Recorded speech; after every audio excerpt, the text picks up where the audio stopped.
banda, sejam todos muito bem-vindos para o primeiro, muito possivelmente o último Pod Pobre, e que começa neste exato momento. Um Pod Pobre pelo óbvio, né? Onde aqui nós vai falar pobrez, a única decoração é uma planta de plástico, as anotações é numa folha de caderno feito em uma caneta que foi a primeira que eu vi na frente, que é uma caneta vermelha. Tem mais coisas de pobre que isso? Planta de plástico, falar pobrez, né? Que tem que ter a malemolência para falar pobrez, para não falar as palavras de formas correta, né? E falar no plural quando não precisa falar no plural. E quem não sabe faz gravado, exatamente. Estamos ao vivo, gravado para todo o Brasil. Eu acho que é para todo o Brasil. Eu acho que tem ali uma pessoa por estado, pelo menos, que está essa é a minha esperança. Tá bom? Então tá bom. Bom, o primeiro talvez e último Pod Pobre é com ela, que se denomina a versão feminina de Felipe Neto, ela que se denomina uma versão humana de Princesa Fiona, ela que também se denomina como versão humana de Docinho das Meninas Superpoderosas e também a versão humana de Mike Oswalski. Michael Osvaldo, né? É essa maneira pobrez, bem de pobrez, que se fala o nome de alguns determinados personagens. Ah, imagina, que isso! Primeiramente, eu gostaria de agradecer, fazer alguns agradecimentos. Primeiro, pelo convite. Segundo, agradecer a você que está assistindo, dando essa visualização bacana, esse engajamento lindo, bacana, de meu Deus. E também, obviamente, você que está chegando agora, seja muito bem-vindo, né? Muito obrigada por assistir nós. Mas uma outra coisa que eu gostaria de falar é, eu vou agradecer também pela forma que você me descreveu, porque é exatamente assim que eu me sinto. A versão baixa renda e feminina de Felipe Neto, a versão humana de muitos personagens, como por exemplo a versão humana da Docinho, a versão humana da Princesa Fiona, a versão humana e feminina de Michael Osvaldo, né? Porque o modo pobrez, você acha que tem as condições de fazer um curso de inglês? Quem realmente quer dar seus pulos, sim. Mas qual é a graça de falar a forma correta ou a forma pobrez? Que é de falar, em vez de falar Mike Oswalski, falar um Michael Osvaldo. Para íntimos, Oswaldinho ou Maiquinho Osvaldo, tá? Mas, agradecida pelo carinho, né? Pela forma que você me descreveu e pelo convite. Pois bem, como não pode faltar uma pergunta típica de todo e qualquer tipo podcast que se preze, é perguntar qual é a sua história. O que você pode nos contar sobre ela? Bom, o que eu poderia falar sobre a minha vida não fosse comprometedora e tão pouco muito triste, né? Porque tem isso. A vida de pobre sempre tem aquela história que você quer repensar toda a sua existência. Mas o que eu posso dizer é que a minha infância, o meu passado não é muito diferente das demais pessoas. Tem ali uma história triste, mas também não é, eu ia falar que não é tão triste, mas tem traumas pra caralho, né? Nada que uma terapia também não resolva, né? Anos ali de terapia, mas se bem que terapia é para todo sempre.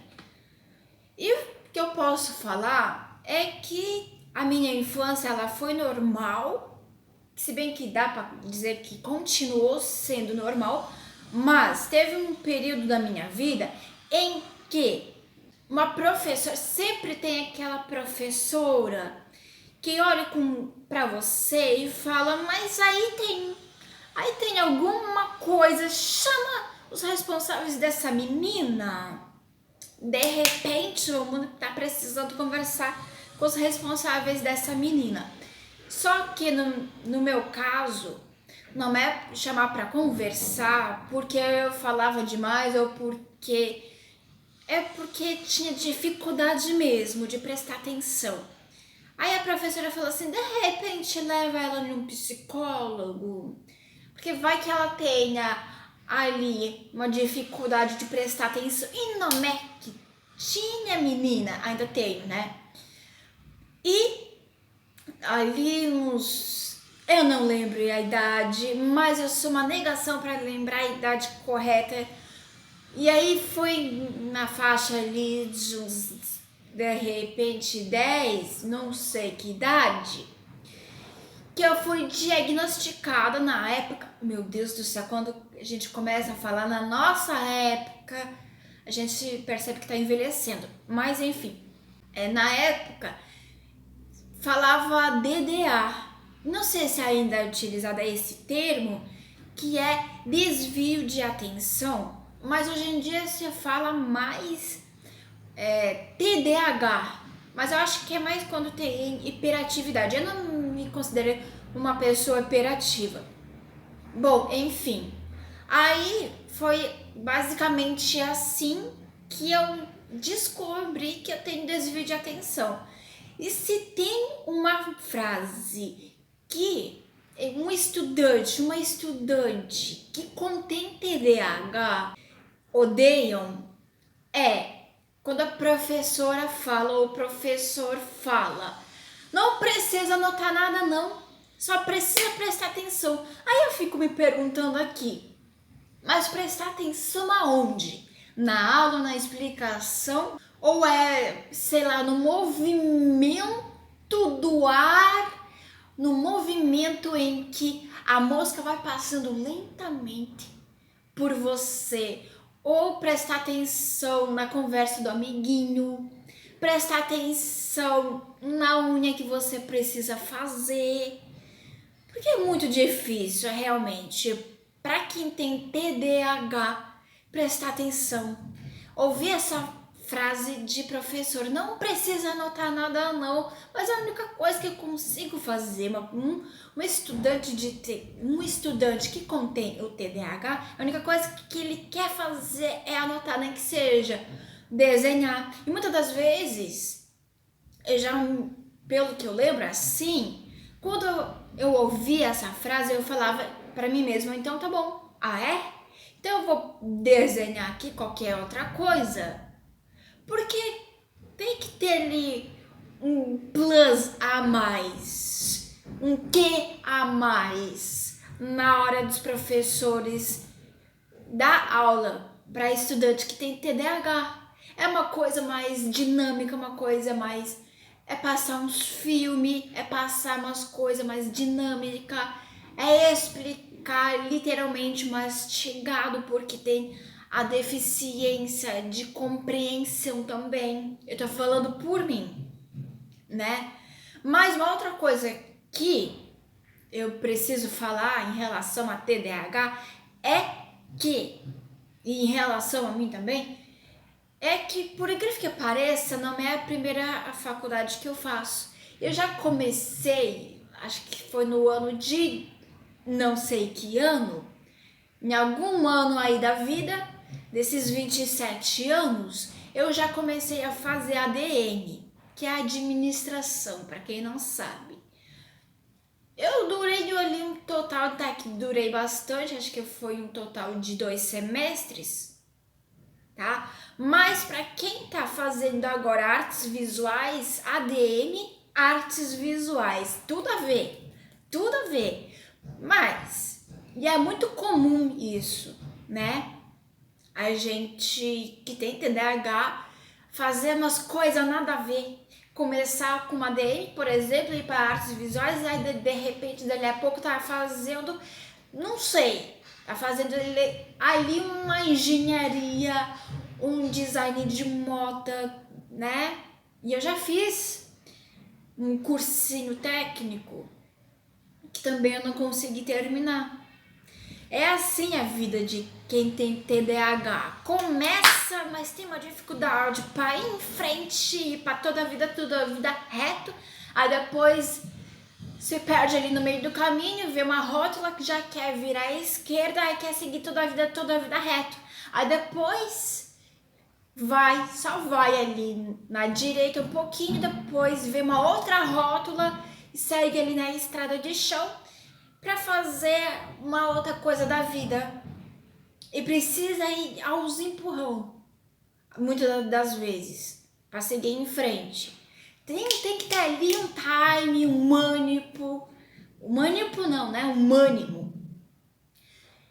E também uma outra coisa, né, de quem tem TDAH em relação a estudante, é que de início de aula tudo é lindo, é maravilhoso, é uma empolgação, aí chega mais pra metade do ano, você já tá, meu Deus do céu, esses lápis de cor, hein, não acaba nunca, esta merda de lápis de cor não acaba nunca, este caralho de semestre não acaba nunca. E é assim que eu sigo a vida de uma estudante que tem TDAH, né? Bom, uma outra coisa que eu gostaria de falar a respeito sobre mim, né? Bem, assim, de leve, assim, só para não ficar tão extenso, é que desde pequena, desde que eu me entendo como gente, sempre gostei muito de falar sozinha, ai que tadinha, né? Por quê? Porque eu sempre me senti muito sozinha, a rejeitada, a excluída, porque desde sempre a tadinha, a coitadinha era a café com leite nas brincadeiras, era ali não queremos muito você pode ficar um pouquinho de lado, mas se você faz questão de participar da brincadeira, você pode ser a café com leite, né? Sempre foi assim na minha vida inteira. De não ter muitos amigos, de ter pouquíssima gente que ligava pra mim, olha, vem cá, aqui em casa, de repente, brincar, fazer uma atividade escolar, mais conhecido também como tarefa. E eu sempre gostei muito de, ou eu tava falando sozinha, ou eu tava colocando os meus sentimentos pra fora, ou através de escrita, né, de palavra escrita, ou cantarolando, fazendo e ali por diante. Esse é o resumão da minha vida.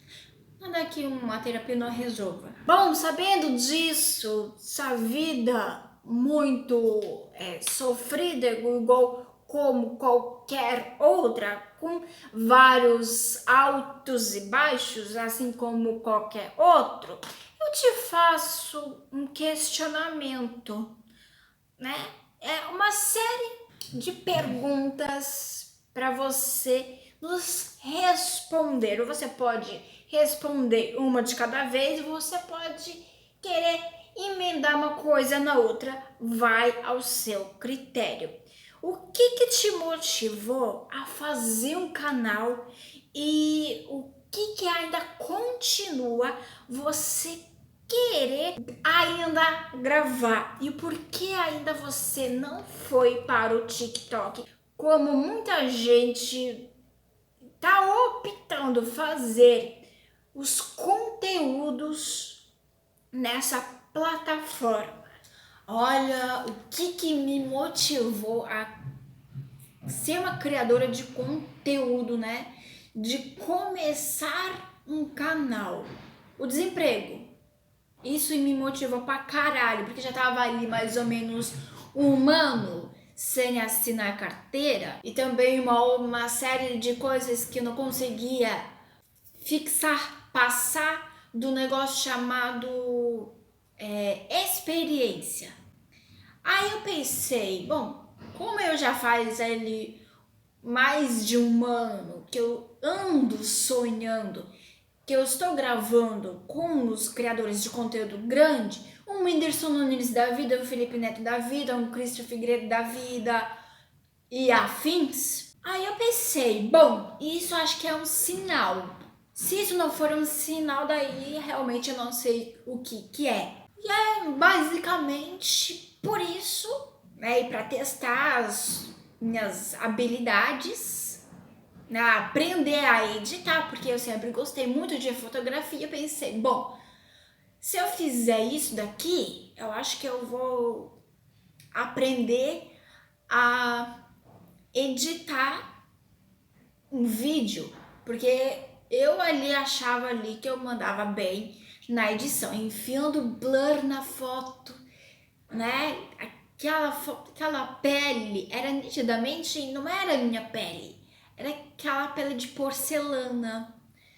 Mas é basicamente por isso que eu comecei a fazer um canal. De repente, só voltando rapidamente sobre mim, uma coisa que pode ser que ninguém saiba é que eu gosto e muito de destruir coisas. Talvez ali uma terapia, né? O resumo dessa live vai ser: faça terapia. Eu gosto de destruir coisas. Por exemplo, assim, se eu vejo que a minha unha tá minimamente lascada, eu já quero terminar de lascar ela. Se eu vejo que tal coisa tá para quebrar, eu já termino de quebrar. E o meu sonho é de um belo dia eu entrar num cômodo e quebrar as coisas igual em novela. É pegar um negócio e tacar na parede, um vaso de flor tacar na parede, é quebrar uma cadeira com toda a minha raiva, com toda a minha vontade. É só mais um plus aí para as pessoas saberem um pouco mais de mim. Bom, as minhas expectativas de entretenimento, né, de modo geral, em relação entre... Olha, as minhas expectativas é que as pessoas se desvenciem, se é que existe essa palavra, desviciar-se do TikTok, pelo menos um pouquinho. Eu não sou totalmente contra os conteúdos de short e afins. Não, é só para dar oportunidade, tanto quanto se dá para conteúdos longos, tanto quanto se dá para conteúdos pequenos. Daí isso acaba prejudicando um pouquinho os criadores de conteúdo longo. Então, assim, a minha expectativa é que as pessoas entendam de uma vez por todas que TikTok, Kawaii e afins é um pouquinho tóxico. Alimenta a ansiedade, faz com que as pessoas não tenham mais tanta paciência para assistir as coisas longas, né? Uma série, um filme, percam a paciência com facilidade. Mas pro entretenimento, de modo geral, eu acho que tudo é questão de adaptação, né? Mas é mais nessa coisa assim que me pega mesmo, das pessoas não darem oportunidades iguais, tanto para os pequenos criadores e para os grandes criadores. Não tem esse olhar com carinho para os pequenos criadores, só para os grandes criadores. É verdade, realmente é um tanto quanto tóxica, é completamente compreensivo a sua linha de raciocínio, porque olha, você que é eu e eu sou você, a gente compreende muito bem que tá cada vez mais tóxico o entretenimento de modo geral. Mas agora vem cá, hein? me responde uma coisa aqui, que eu acho que é uma dúvida de muita gente, que é, já que a gente está falando de entretenimento, o que te fez criar um canal e o que ainda está te motivando a continuar com o seu canal? Responde agora, neste exato momento, porque, né, muita gente gostaria de saber também quais são as suas expectativas em relação ao entretenimento de um modo Eita, que essa geral. pergunta é um tanto quanto boa, né? Quando eu iniciei aqui nesse mundo do entretenimento, as minhas expectativas e o negócio de decepção. A minha expectativa é que fosse um pouco mais fácil o negócio de engajamento e entender como é que funciona de fato, né? A minha expectativa também vai para fosse um pouco mais fácil entender como é que funciona de fato o entretenimento.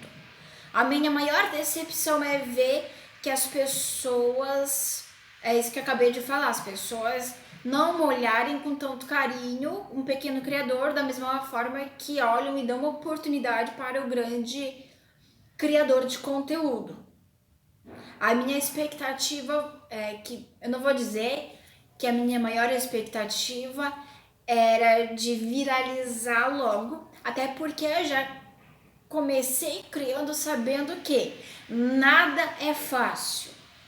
Mas em comparação ao início, tinha muito mais engajamento. Hoje em dia é quase nulo o engajamento. É uma inscrição que falta, que tem que pedir, praticamente implorar por uma inscrição, um like, um compartilhamento e afins. E para finalizar com chave de ouro, eu poderia deixar de lado de fazer um bate-bola jogo rápido, só que obviamente versão pobre, que consiste em completar a seguinte frase: para todo pobre existe tal coisa. Eu vou dar alguns exemplos aqui para simplificar, para ficar um pouco mais fácil de vocês entenderem qual vai ser a dinâmica. Por exemplo, para todo pobre existe um carro que dispara do nada. Para todo pobre existe uma panela toda arriscada. Ou para cada pobre existe uma gambiarra. Agora é com você.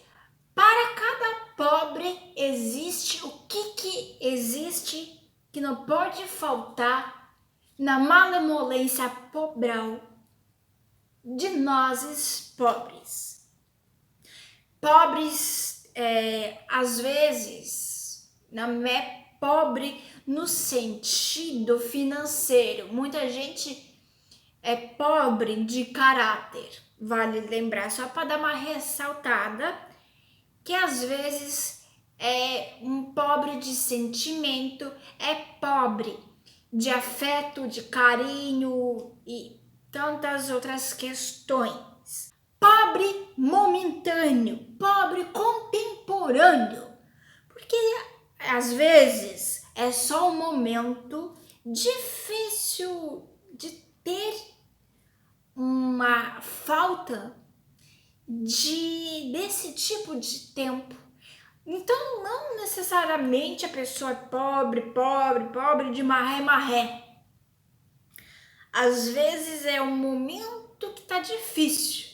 E é essa frase de efeito que todo pobre adora usar. Eu não sou pobre, é o momento que não tá favorável para mim. Eita, que isso vai dar bom. Eu acredito muito nesse bate-bola jogo rápido, estilo pobre, como você acabou de mencionar. Eu acho que vai pegar, viu? Eu acho que a galera vai gostar. Eu posso mencionar também que, além de para todo pobre existe uma panela toda arriscada, existe também um super bonder na porta da geladeira, existe também aquele meio limão também na porta da geladeira, muito possivelmente já tá todo seco, né? Aquela coisa, aquele metade de limão que já não tem mais suco, que você vai para espremer, você precisa da ajuda de uma faca para ver se sai pelo menos mais uma gotinha que seja. Também dá para dizer que para todo pobre existe aquele sachê de maionese ketchup vencido, de preferência, né? Mas eu vou aqui desafiar a galera lá de casa. É falar o seguinte, está com vocês o desafio de deixar nos comentários complementando a frase: para todo pobre existe o quê? E aí, com o astral lá em cima, que eu finalizo o Pode Pobre. Pra quem for de É mesmo? pra Já vai acabar? quem deu uma risadinha de canto de boca, pelo menos. Porque eu, sinceramente, eu gostei, viu, de fazer esse primeiro, muito possivelmente, Pode Pobre.